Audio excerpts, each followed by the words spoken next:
Salut les humains, bienvenue sur Tam Tam le Média. Aujourd'hui je suis en reportage à Saint-Lunaire. Je me rends dans ce petit cinéma familial, comme vous pouvez le voir. Voilà. Et nous allons découvrir une association qui va nous présenter un film magnifique. Que 5 millions d'enfants sont morts de faim dans le monde, que 162 millions souffrent d'un retard de croissance et 51 millions de dénutrition. Les chiffres de la santé mentale ne sont pas bons non plus. Selon l'OMS, près de 800 000 personnes mettent fin à leur jour chaque année dans le monde. Quand j'entends ces chiffres, je suis attristé et indigné qu'on néglige à ce point l'humanité, les enfants, la santé, la vie. Les moyens existent pour apaiser les souffrances et pour améliorer les conditions de vie des plus pauvres. Ça devrait être une priorité des États et des politiques gouvernementales. Nous sommes choqués par ces chiffres et souhaitons participer au développement d'une humanité meilleure. Les valeurs du cœur sont essentielles. La générosité, la solidarité, l'altruisme, l'intelligence, le courage, la tolérance, la justice, l'honnêteté, la beauté, la bonne volonté existent. L'humanité regorge de qualité.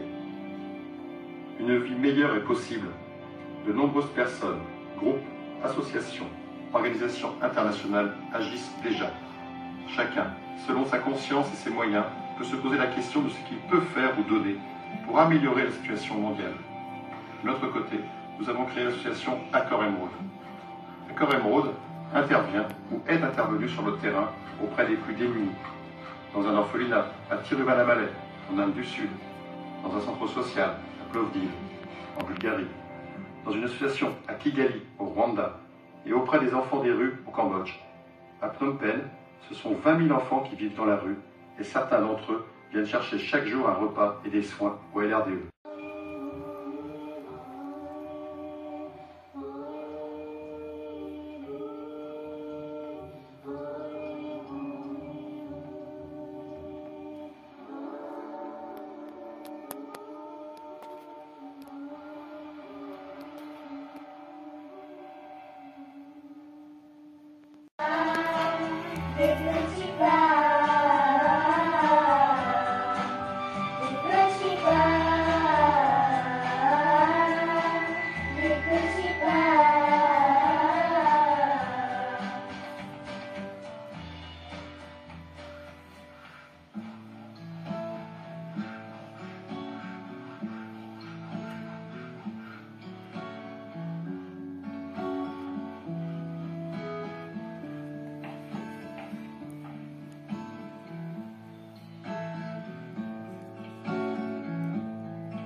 C'est une étoile figée dans la toile, mais à quoi bon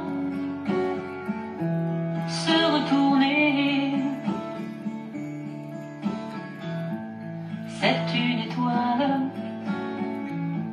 c'est comme un voile, mais à quoi bon le repousser?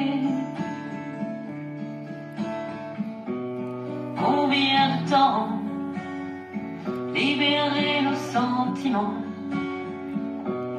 Combien de temps Sur l'échelle du temps,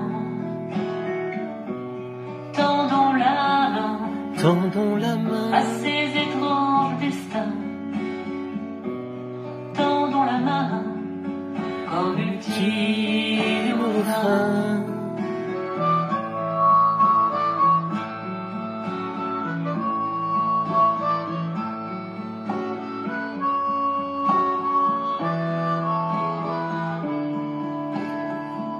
Quelle magnifique aventure!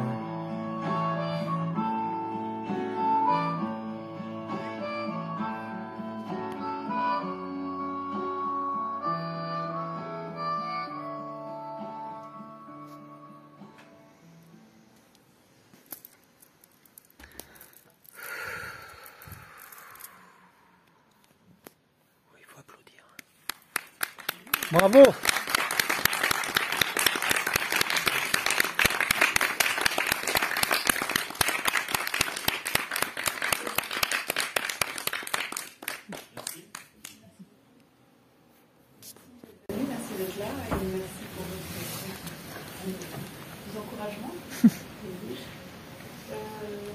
On a un petit temps, en tout cas possible. Vous avez dit qu'on allait pour échanger. Si vous avez des questions sur le film ou envie d'avoir des éclaircissements, d'échanger simplement sur vos impressions.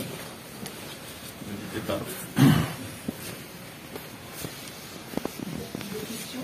Oui, vous avez fait écho d'intervention aussi en Europe.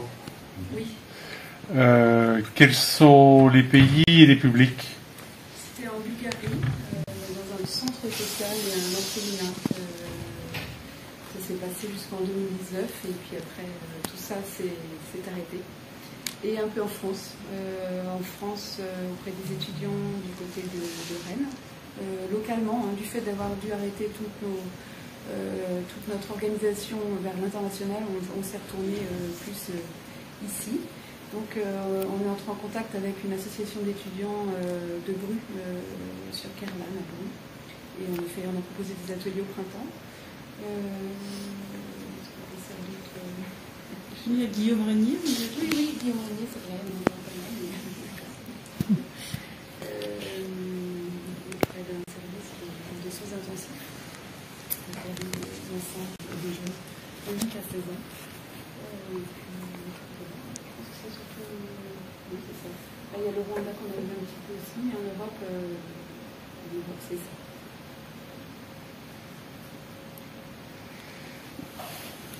C'est seulement à cause de la situation actuelle liée au Covid, etc., que vous recentrez en France et en Bulgarie, ou c'est parce que vous avez envie de rester ici maintenant? C'est une envie ou c'est parce qu'il n'y a pas le choix? C'est lié à la situation sanitaire, on a toujours super envie de voyager. D'accord.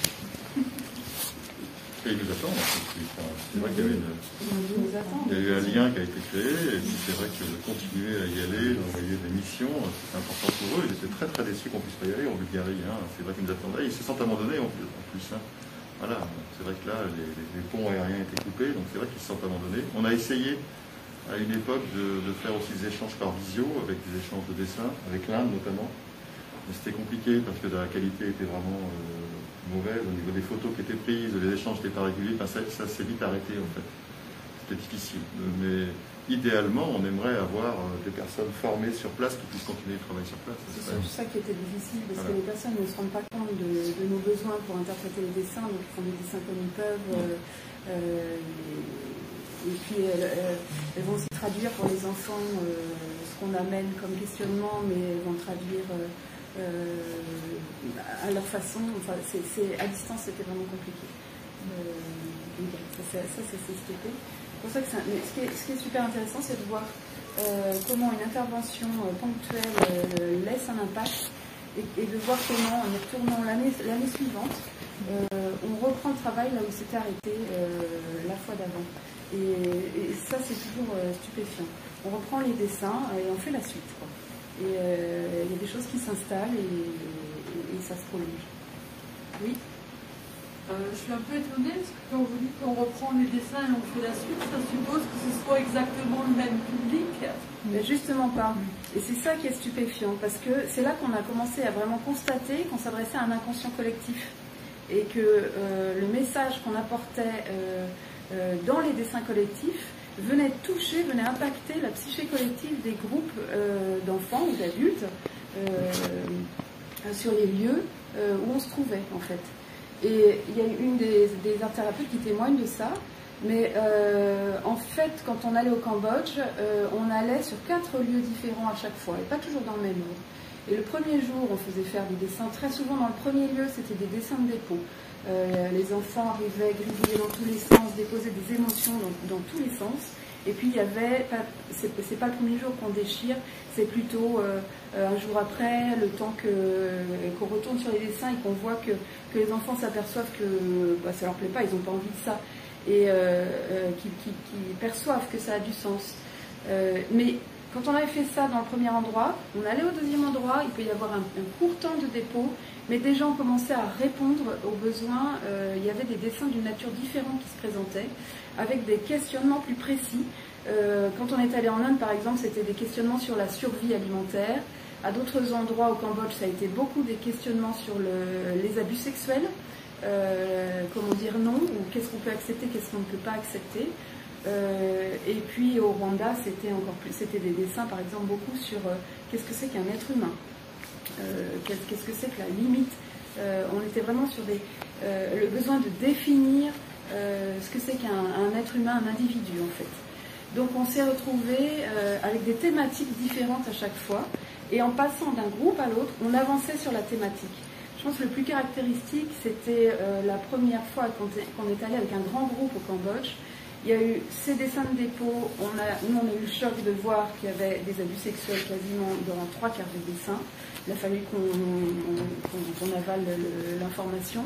Et puis dans le deuxième endroit, ça continuait, mais on a commencé à pouvoir nous accompagner les choses de manière plus précise. Donc en faisant déchirer, en brûlant et en faisant dessiner ensuite souvent des éléments de nature mais qui ramènent de l'énergie vitale. Et puis ensuite dans le troisième endroit, ça s'est poursuivi et c'était un endroit, c'était dans un bidonville. Et là, par exemple, les enfants dessinaient beaucoup de... C'était plus uniquement des émotions en forme de nuages. C'était beaucoup de dessins avec des paysages en forme de fesses ou en forme de seins, avec des connotations sexuelles. Mais à nouveau, on voyait que c'était plus avancé parce que ça s'exprimait sous forme de paysages avec des contours définis et non pas sous forme de nuages émotionnels. Et puis, au dernier endroit, on a vraiment pu faire un dessin collectif qui faisait du bien avec justement des cœurs pour renforcer l'estime de soi et une valorisation personnelle. Donc ça c'est ce qu'on voit dans la formation, parce que les dessins sont, quand cette explication s'est suivie et qu'on voit les dessins, il y en a un là dans le film, peut-être que ça vous a frappé pas, mais on voit une petite fille qui découpe un cœur qui était entouré de formes assez lourdes et glauques. Ça parlait typiquement de ça. Dans le cadre d'un film comme ça, c'est un peu difficile. On se prépare à ces symboles-là, qui viennent aussi bien sûr nous confronter. Comment est-ce que vous arrivez à communiquer aussi? Parce qu'on a l'impression que c'est fluide, alors que vous ne parlez pas le cambodgien. Tout à fait. C'est l'anglais, c'est des interprètes. Il y avait des personnes à côté, j'ai pu voir, qui expliquent à l'enfant. La difficulté, c'est ça, c'est de trouver l'interprète. Et puis, donc, les interprètes, là ça faisait 3 ans qu'on travaillait avec celles que vous avez vues. Donc, commencer à connaître la pratique aussi. Donc, elles ont pu nous accompagner toujours mieux, en fait. Elles ont expérimenté. Mais vous avez aussi. peut-être pu entendre que l'anglais, il est quand même aléatoire. Donc, le nôtre, il est aussi aléatoire, souvent. Donc, il se passe autre chose au-delà des langues avec les dessins. Déjà, les dessins parlent, en fait. Et on accompagne beaucoup avec les mouvements.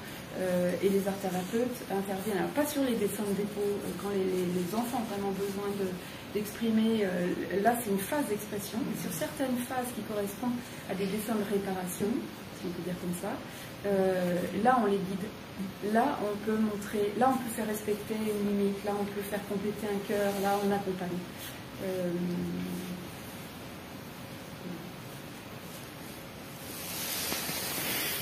Et là, c'est vrai que c'est des jeunes qui se sont beaucoup intéressés à la psychologie par la suite aussi, en vulgariste et de la même façon. Ils sont vraiment intéressés, certaines ont acheté des livres, ont commencé à lire et voudraient se former. Donc c'est vrai que ça c'était bien. Elles ont expérimenté par elles-mêmes la puissance du dessin aussi, les transformations. Donc c'est vrai qu'au départ on commence avec une interprète et puis à la fin on avait quand même 5 ou 6 au Cambodge qui venaient le même groupe tous les ans et qui pour rien au monde prenaient leur semaine de congé pour venir travailler avec nous. Enfin, voilà. C'est vraiment fort de voir aussi que les personnes après comprenaient bien l'intérêt du travail.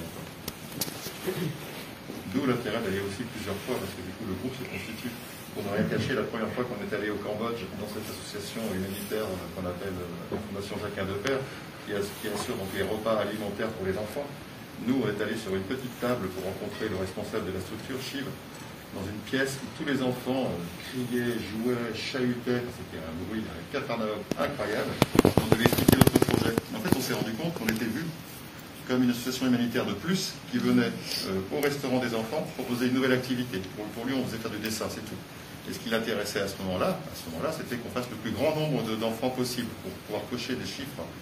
Et ce même jour est arrivé, pendant qu'on expliquait notre projet, les Italiens. J'ai rien contre les Italiens. Tu penses à Hélène. Et qui venaient chanter et danser la danse des canards avec tous les enfants, quoi. On hallucinait, puis nous, on voulait continuer à expliquer notre projet pour essayer de montrer que c'était quand même sérieux. Et eux, c'était là, la danse des canards, et puis avec ce t-shirt bleu, voilà.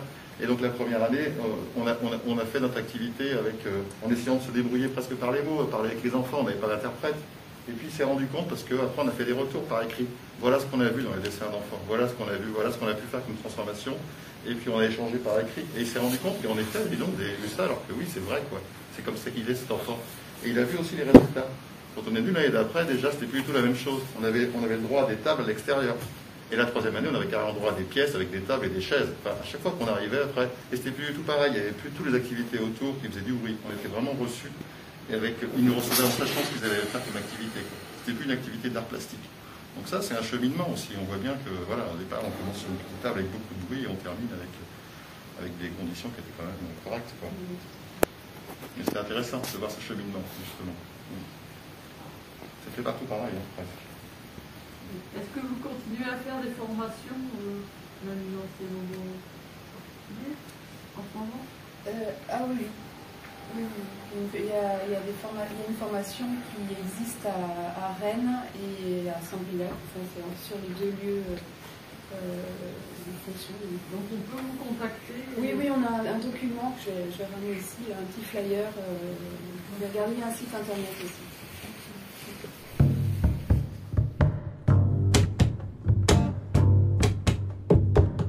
Tam tam tam tam, je